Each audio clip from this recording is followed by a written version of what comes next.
তো গাইস আজকে মনটা ঠিক ভালো ছিল না বলে আমি চলে গেলাম আমাদের বন্ধুর বাড়ির দিকে, তাও আবার হাফ প্যান্ট বেঁধে। আর যাওয়ার আমার একটাই উদ্দেশ্য ছিল, আমরা চুরি করার। কারণ কয়েকদিন থেকে আমি দেখছি বন্ধুর কাছে আমরাগুলো খুব বড় হয়ে গেছে, তাই ঘুরে চলে গেলাম বন্ধুর বাড়ি। তো যেই প্ল্যান ছিল যে এবারে রাস মেরে দেবো বন্ধুর গাছের ওপর, ঠিক তাই বেশি তাড়াহুড়ো না করে আস্তে আস্তে গেলাম বন্ধুর গাছের দিকে, আর বন্ধুর গাছের উপরে রাস মেরলাম। আর যাওয়ার সময় আমার জুতোই আমার সাথ দিচ্ছিল না, বারবার খুলে যাচ্ছিল। তারপর আমরা টার্গেটটা ফেস করলাম যে কোনটা আগে পারবো।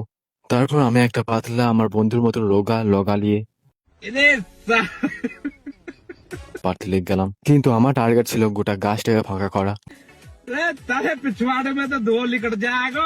তো এরপর একটু সামলে গেলাম, কারণ দূর থেকে কয়েকটা এনিমি আমার দিকে তাকাচ্ছিল, বলে দেবে বলে যে আমরা চুরি করছি।